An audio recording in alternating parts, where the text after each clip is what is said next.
Good morning, everyone. Thank you for taking the time to attend this webinar, where we'll be exploring the question, where does one start when looking to implement a DevOps pipeline? I'm your host, my name's Rohan, and I'll just put a disclaimer out there to begin with, just to say that this session is being recorded, and a copy of the recording will be sent to all attendees at the conclusion of this webinar. So I'll be answering the questions: who am I? What is DevOps? How does it differ from Agile? Where and how do I start on my DevOps journey? Who does the DevOps work? What tools can I use? And I'll leave a section at the end for questions. So with questions, I'll attempt to answer as many as I can in the time that we've got available. And if I can't answer your question during this slot, we'll send out some question forms and I'll attempt to answer them in the next 2 or 3 days. So who am I? My name's Rohan, and I'm a principal consultant / lead DevOps consultant here at Ten10. So I've been on this DevOps journey for the last 10 years, and essentially it's allowed me to conduct a lot of digital transformations for organizations looking to move to a more agile or DevOps way of working. It's taken me across the globe, and I've had a lot of questions around DevOps, which we'll explore in this session. So the biggest, or the question which I've probably been asked the most, is what is DevOps? So to borrow a phrase, DevOps is a set of practices intended to reduce the time between committing a change to a system and the change being deployed to production, whilst ensuring high quality. And I think that surmises DevOps in a nutshell. It's not a particular tool. It's not a person or an engineer, but it's a practice whereby you collaborate with multiple disciplines, you have policies in place, and leverage the correct set of tools to increase essentially the ability to deliver at pace without compromising quality. When used correctly, the possibilities are endless, because companies can capitalize on emerging trends, get a better understanding of how their customers use their systems, and optimize it to enhance their experiences. So this sometimes can create some confusion, because people then ask, how does it differ from Agile? And my response is usually, who said it does? Agile is centered around bridging the gap between business and development. So we leverage frameworks such as Scrum, Safe, to make work more visible and to become more transparent, so that releases and when software can be sort of deployed to the customer, we can essentially generate timelines or predictions based off the rate that we burn through our work. With DevOps, it's an enrichment of that. We're all aiming to speak in a ubiquitous language so that everyone is on the same page. And when we now bring operations into the fold, we bridge the gap between the business development and operations. So essentially, this means the things that our ops colleagues care about become our concerns. So, for example, telemetry and alerting are now considerations for acceptance criteria. We cater for that. Conversations about how we would monitor our solutions are discussed up front. They're not an afterthought anymore. I've drawn a diagram which I think depicts this sort of journey, and looks at what needs to happen in order to essentially facilitate this. We find that due to our siloed ways of working, we've got different views on how something should work. And this usually comes to a fore when we come to deployment or when an issue arises, and then we realize that we're not aligned in our way of thinking. And through the power of workshops and collaborative working, we're able to break those silos, enable conversations, and create solutions which work for all. And I think this diagram sort of really sums that up. So it sort of leads me to my next question. And I was mulling over where to start. So it's either we begin with the how or the where. So I've gone with the where. So where do you start? And in true consultant fashion, it depends, but usually with a plan. So before we begin implementing anything and rushing headfirst to either employ people or acquire tools to do something, there needs to be some sort of analysis of exactly where you currently are. And so what I mean by this is an understanding of what the problem statement is. Why is it that you want to do this? Ensuring that your why is clear, it allows you to then sort of tread in the right path to ensure that you can implement or require the correct people and the tools for the job. So by performing that analysis of your sort of current state, you can understand how far or close you are from achieving your goals.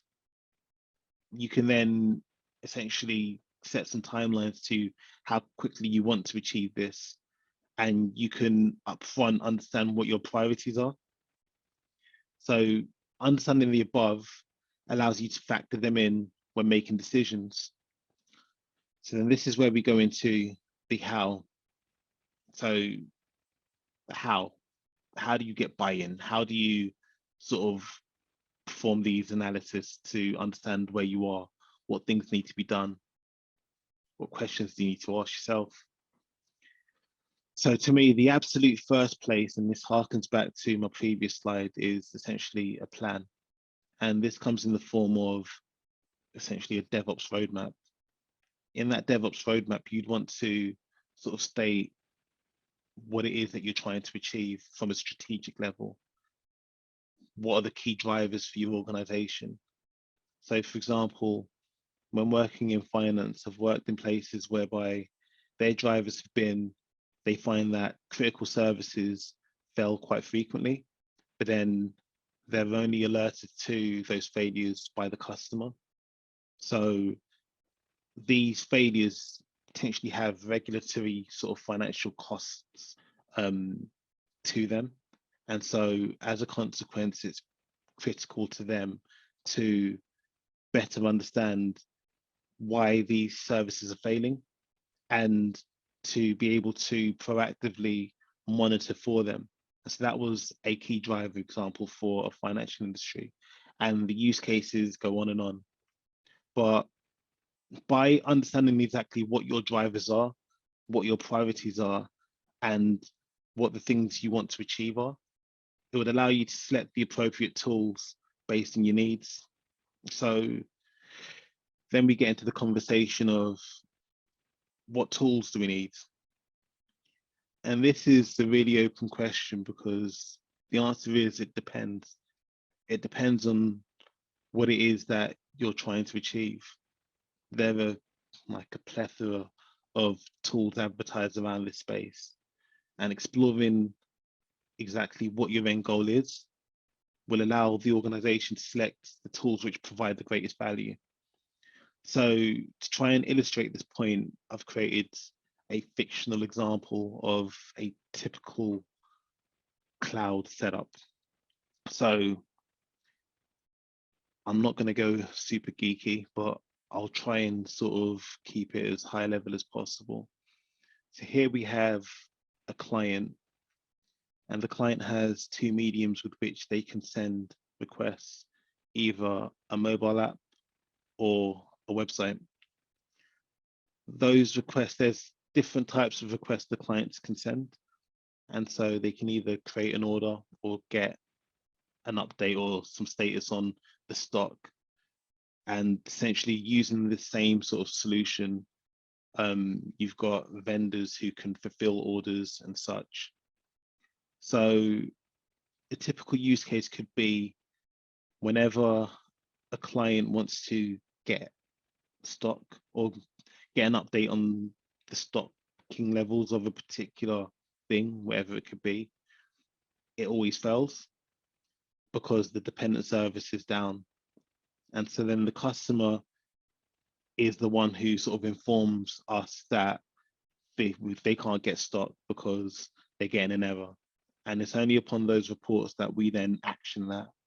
Or we've got a mail service, which for whatever reason doesn't send mail because it goes down sometimes.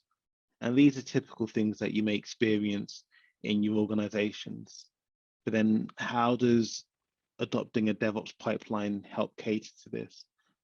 What would a DevOps solution look like for an architecture like this?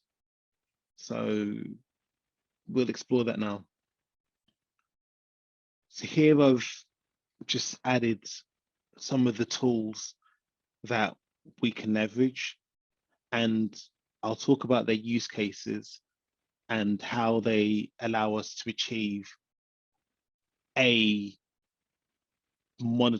how they allow us to sort of set up alerting and monitoring on our solutions so that we can support our operations colleagues. So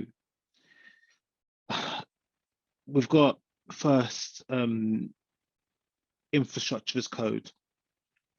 So what infrastructure as code is essentially we script our environments and the resources which we deploy within our environments.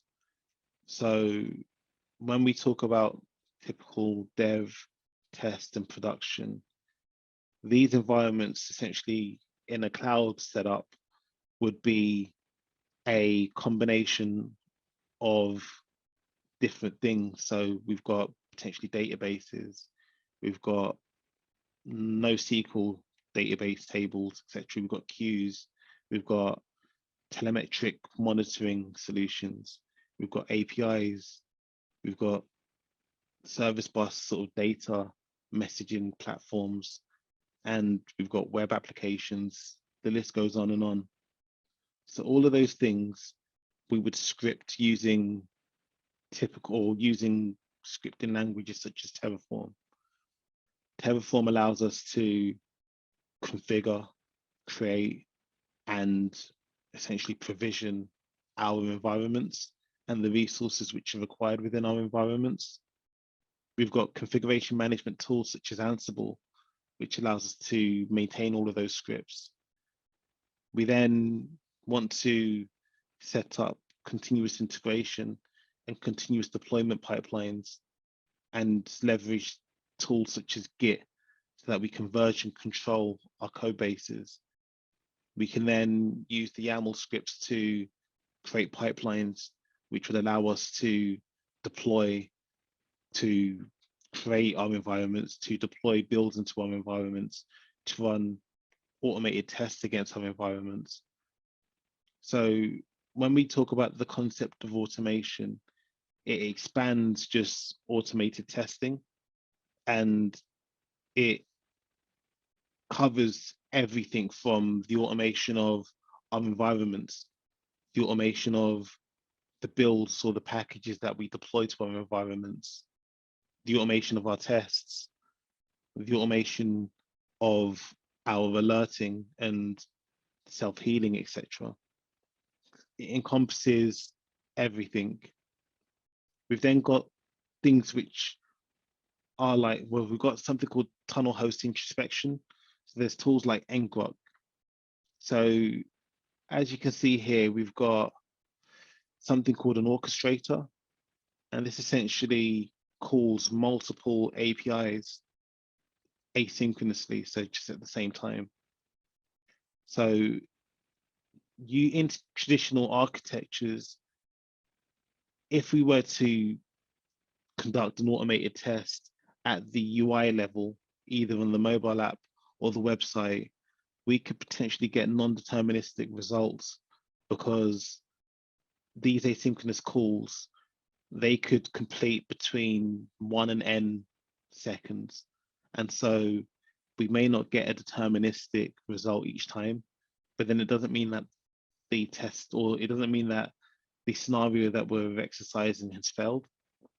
And so as a consequence, we need to look at novel ways to ensure that we can essentially inspect our solutions. So ngoc's a tool which allows us to do that. It allows us to essentially view the downstream requests which are made, and we can understand the responses we get from them. So essentially, we could get success responses on nearly all of them, but then one fails. And that one which fails essentially could alert us to the fact that a dependent service is down. We could also deploy things such as health checks. So these could be endpoints which ping, or these could be functions or polling agents which essentially ping our dependent services, just to ensure that we get a response back. And in the event of us, we can set a threshold to say, if we send, I don't know, 10 pings a second and we don't get a response back, then we can fire an alert for an agent, whether it be an operations agent or whoever, to just go and inspect the service to ensure that it's up or down. And off the back of that, we can have runbooks which allow us to perform the necessary actions off the back of that. We then have things like synthetic traffic, which can allow us to do the same. So this is where we essentially deposit synthetic or mock/test messages throughout our solution. And this data would permeate throughout the solution. And we would then write logs to our telemetric monitoring service. And on the back of that, we can essentially have some tools which monitor to ensure that all the logs that we expect are there. And if, for example, a log is missing, then that could alert us to a failure downstream. And again, an alert could be set up for that. So then we can get an appropriate person to go and inspect the solution and just ensure that everything's up. We've then got reports and dashboards such as Grafana and Datadog, which we can embed into the solution again. And these can feed from the telemetric monitoring solutions that we've got in place. So then if, for example, we don't get a successful response from one of our APIs, etc., we can write that to our whatever instance, our reporting instance. And essentially what this does is it gives us a 360 view of our solution. It allows us to, at each point in turn, understand and answer the question, is our solution up? Are there any issues? We can proactively monitor the health of our solution without necessarily having to run an automated or a manual test all the time. These things work autonomously. We don't need to manage them. We just ensure that we write all the logs to appropriate dashboards so that we can view them. And we can allow them to alert us to when an issue arises. And I think that, to me, is the essence of DevOps. It's embedding operation concerns into our development processes. It's about ensuring that we can create solutions and automate things so that we can push code to the customer faster. without compromising quality, removing sort of release anxiety, ensuring that we adhere to the expectations of security, of ops, of access management, etc. Because all of them are involved in the conversations. They all have a say in how the solution is built. And as a consequence, we work collaboratively to do the right thing. So one of the things which comes off the back of this is because a lot of DevOps is driven through environments, driven through pipelines, driven through the creation of the resources, etc. A question is it the concern of infrastructure or operations or DevOps engineers? So as mentioned prior, it's the concern of the entire team, who consists of members from multiple disciplines. I think everyone is involved in the decisions. The concerns of infrastructure and operation members are thought about and acted upon during the delivery of the product, with explicit scrutiny on how the product will be maintained post-release. So we think about those blind spots. Gone are the days where we throw products over the fence to become the responsibility of ops under the spanner of business as usual. We work collaboratively to ensure that we understand upfront how we will support the solution, leveraging the best tools which allow us to, well, where possible, proactively monitor our deployed solutions and alert us to any faults or failures early. So it may sound like a moot point, but why should we do this? What are the benefits?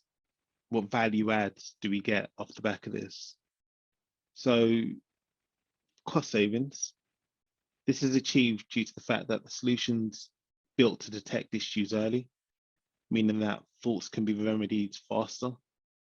Where we upfront think about how solutions potentially could fail and we defensively code against them, it means that we build more robust solutions where we thought about the failure scenarios, we've thought about those nuanced edge cases, we have made provisions to capture appropriate telemetry so that we can understand how our users use the solution, how the solution's performing through the different types of metrics that we can capture. So you've got your users, your events, your trace and your metric, telemetric sort of logging that you can capture, which all serve a purpose. We've got leaner ways of working. So we adopt, well, where possible, a generalist mindset, whereby we have ambidextrous members of the team who essentially can have deep specialisms in a particular area, but they support their colleagues throughout. So we think about how we can test our pipelines, but then we work collaboratively with our DevOps and infrastructure engineers to achieve that. Similar to the way that we work with our business analysts and product owners during our 3 Amigo sessions to essentially review and ask ourselves, are the requirements correct? Are we doing the most, are we working in the most efficient way? It allows us to essentially continuously ask ourselves those questions and improve. And also it allows us to embed proactive monitoring in our solutions. And so then we understand the issues before our customers. So I guess the next question which comes to mind is, how can 1010 help? So we at 1010 provide a range of services such as health checks, And this is essentially where we deep dive and perform that upfront analysis against organizations to understand better, okay, how do their current pipelines, how do their current tests environments look? What areas could potentially be optimized to allow us to embed more DevOps ways of working into the sort of current fold, testable architectures. So what things can we do to our architecture to ensure that we can test it, to ensure that we can be made aware of any faults early, and we can then continuously provide assurance against it. So I think what I've tried to do in this webinar is walk through some of the techniques, tools, some of the sort of, I guess, expectations and sort of thoughts on what we can do to implement sort of DevOps pipelines. And yeah, I think that is it for me. So please, if you've got any questions, let me know. So I can see that there are a few questions in the Q&A box. So I'm gonna just sort of go through those. So the first one says, thanks for the webinar. How should you structure a DevOps team? So to me, the way that I would structure a DevOps team is similar to how I would structure any Agile team. I'd have a member of all the disciplines, or as many disciplines as you require in that team, a part of that team, or part of that DevOps team. So essentially you would have an ops engineer, an infrastructure engineer, a tester, BA, and so on and so forth. So that's how I would structure a DevOps team. So the next one is moving faster whilst, yeah, okay, cool. So moving faster whilst good is also scary, as it can cause failures. So how do you, I guess, relieve anxiety? So seeing me talking about sort of release anxiety. And I guess, to me, again, this is similar to how you would resolve it in any Agile team. So by frequently, so when we automate our environments and such, etc., and when we create these pipelines which do these continuous builds and continuous integration, etc., what we're trying to do is we build confidence in our release pipelines, and we're following the mantra like little and often. So by doing something over and over again, continuously or habitually, it builds confidence into what you're doing.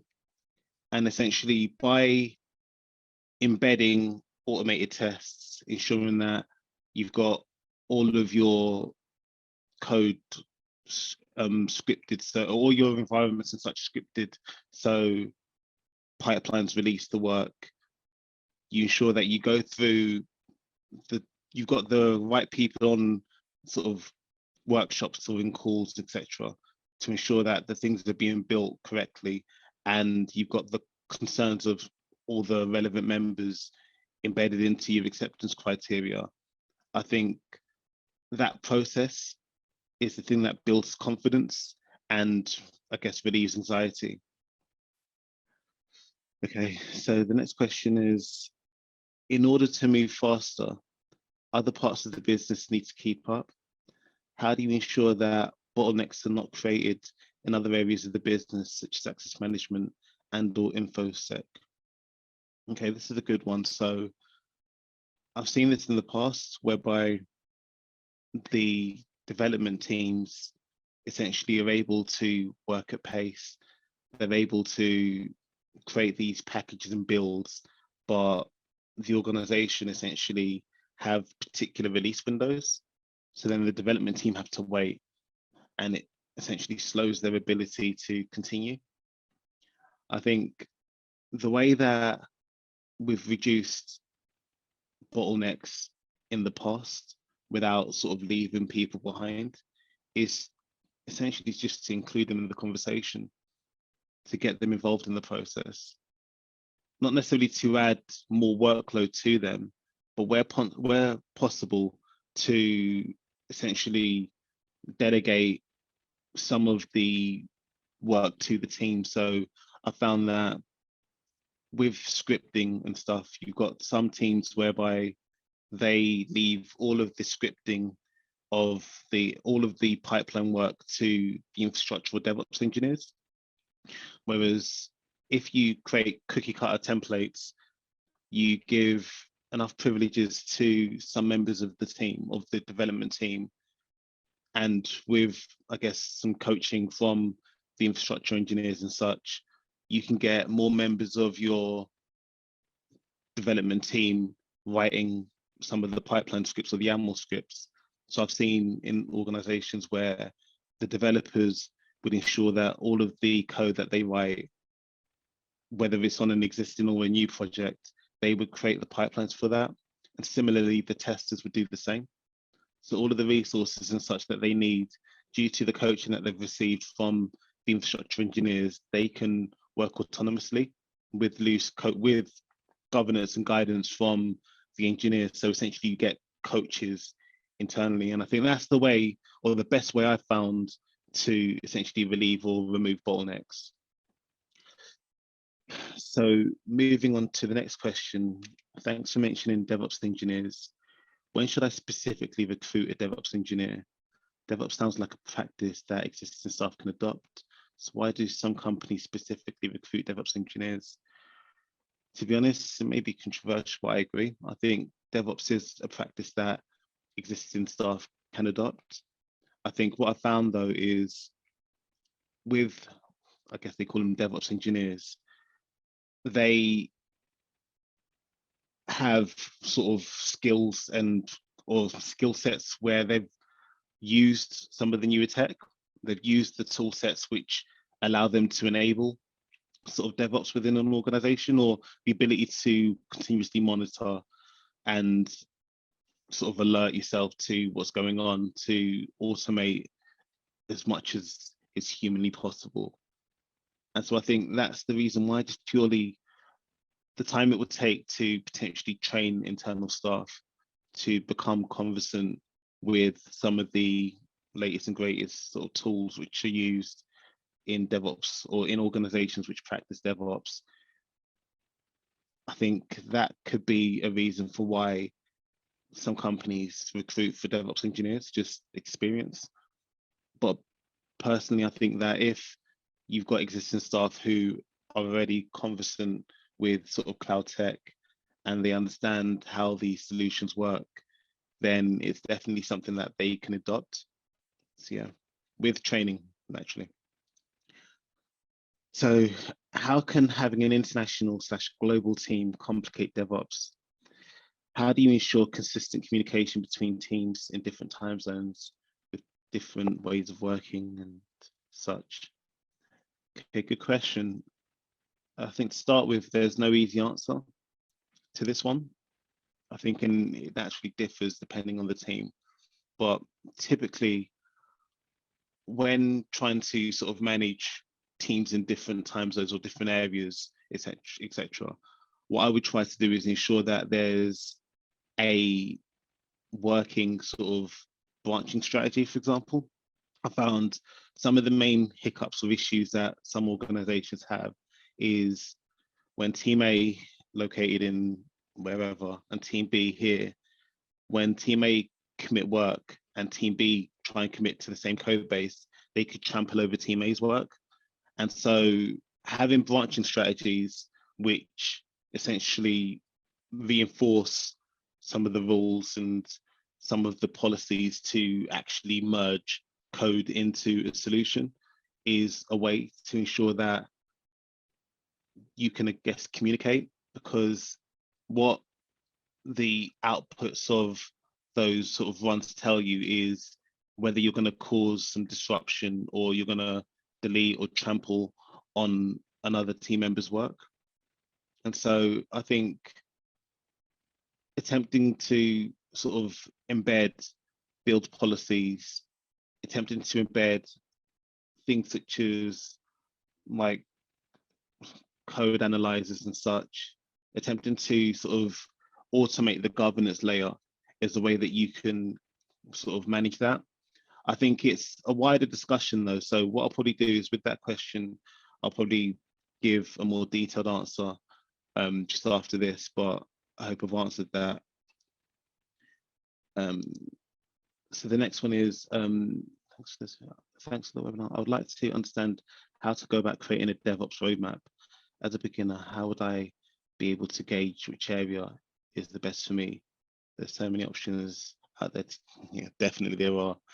Again, with this question here, this is quite a wider topic. So what I will do is I will type an answer to that and get back to you with enough detail, because there's a couple of points which I guess for time, I don't want to sort of waste in here. So I'll want to do it properly. So I'll type the answer and get back to you on that. And finally, there are a plethora of additional DevOps tools out there. How do you make sure that you're using what's necessary and not just pandering to developers? Wants to use the latest cool thing. Yeah, and I think this is one of the big issues, and you find that there's the latest and greatest, as in everyone in the it's a .NET house, but the cool thing to do now is Python. So someone wants to do Python, and how do you sort of cater for that? And so for me, again, it all harkens back to this DevOps roadmap. So for that point, James, I think you'll get the answer to that question in the answer I'll post to the above question. So, but essentially it's a thing where it's about having clear direction, as mentioned in the sort of PowerPoint that I presented prior.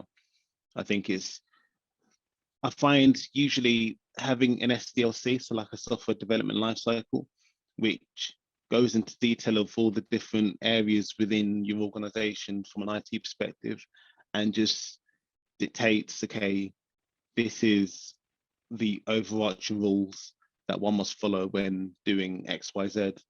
I think that helps to add clarity to what it is you're trying to do and what it is that you want to do. But then it's so much more than that as well. So I will answer those questions at the end. I'll type my answer and then I'll sort of post that. And yeah, hopefully that's answered your questions.